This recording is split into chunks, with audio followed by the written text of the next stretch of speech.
VD. Satheesan സർക്കാർ അധികാരമേറ്റതിനു ശേഷമുള്ള ആദ്യ യു.ഡി.എഫ് യോഗം ഇന്ന് തിരുവനന്തപുരത്ത് ചേരും. രാവിലെ ക്ലബ് ഹൌസിലാണ് യോഗം ചേരുക. വീര്യം കുറഞ്ഞ മദ്യം, പി.എം.ശ്രീ, ബോർഡ് കോർപ്പറേഷൻ വിഭജനം തുടങ്ങിയ വിഷയങ്ങൾ ചർച്ചയാകാൻ സാധ്യത. സർക്കാർ പാർട്ടി ഏകോപനത്തിനായി ഉന്നത സമിതി എന്ന ആവശ്യവും മുന്നിലുണ്ട്. അപർണ കേസുണ്ട് വിവരങ്ങളുമായി. അപർണ, എന്തായാലും ഇങ്ങനെ വി.ഡി. സതീശൻ സർക്കാർ അധികാരമേറ്റതിന് ശേഷം ഇങ്ങനെ ചോദിക്കുകയായിരുന്നു എല്ലാവരും, യു.ഡി.എഫ് യോഗം എന്താണ് ചേരാത്തത്, എപ്പോൾ ചേരുമെന്ന കാര്യത്തിൽ. എന്തായാലും ഇന്നാണ് യു.ഡി.എഫ് യോഗം ചേരാനിരിക്കുക. എങ്ങനെയാണ് അജണ്ടകൾ, എന്തെല്ലാം കാര്യങ്ങളായിരിക്കാം യോഗത്തിൽ ചർച്ചയാകുക?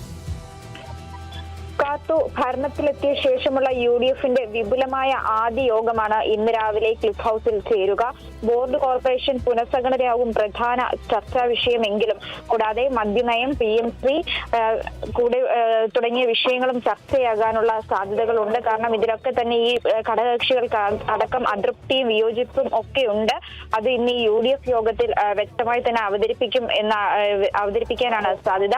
ബോർഡ് കോർപ്പറേഷൻ, പൊതുമേഖലാ സ്ഥാപനങ്ങൾ എന്നിവയുടെ സാരഥികളെയും ഭരണസമിതി അംഗങ്ങളെയും നിശ്ചയിക്കുക എല്ലാ ഘടകകക്ഷികളുമായി ചർച്ച നടത്തിയാകും. അതത്ര എളുപ്പമാകാനുള്ള സാധ്യതയില്ല.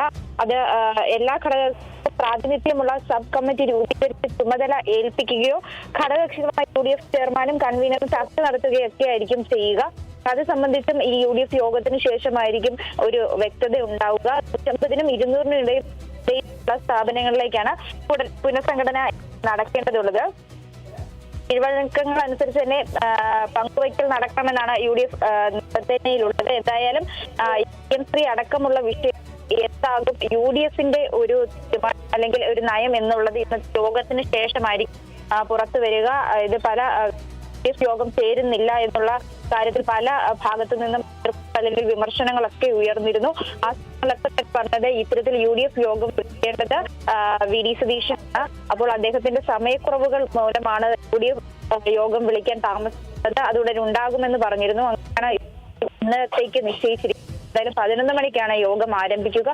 ശേഷമായിരിക്കും ഈ പറഞ്ഞ വിഷയങ്ങൾ, അതായത് പി.എം.ശ്രീ, മദ്യനയം അടക്കമുള്ള വ്യക്തമാകും ഈ യു.ഡി.എഫിന്റെ എന്നുള്ളത് വ്യക്തമാവുക. അപർണ, അതുപോലെ തന്നെ കെ.പി.സി.സി അധ്യക്ഷനെ സംബന്ധിച്ചുള്ള അവ്യക്തത ഇപ്പോഴും തുടരുകയാണ്. ഒരുപറ്റം ആളുകൾ കെ.പി.സി.സി അധ്യക്ഷനാകണമെന്നൊരു ആഗ്രഹത്തിൽ ഇപ്പോഴും യു.ഡി.എഫിലുണ്ട്. അങ്ങനെയാണെങ്കിൽ യോഗത്തിൽ അതുമായി ബന്ധപ്പെട്ട കാര്യങ്ങളും ചർച്ചയാകാനുള്ള സാധ്യത ഉണ്ടാവില്ലേ? കെ.പി.സി.സി അധ്യക്ഷനെ ഇത്തരത്തിൽ തീരുമാനിക്കുന്നത് ഉയർന്ന സമിതികളാണ്.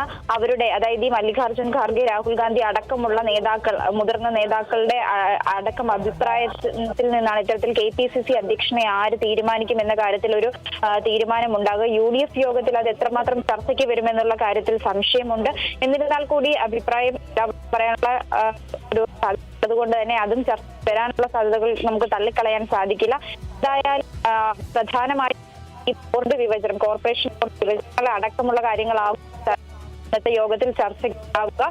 പിന്നെ മറ്റ് വിഷയങ്ങളിലുള്ള അതൃപ്തികളും യോജിപ്പുകളും കൂടി അറിയിക്കാനുള്ള സാധ്യത. ശരി, വ്യക്തമാണ്. അപർണയാണ് വിവരങ്ങൾ നൽകിയത്.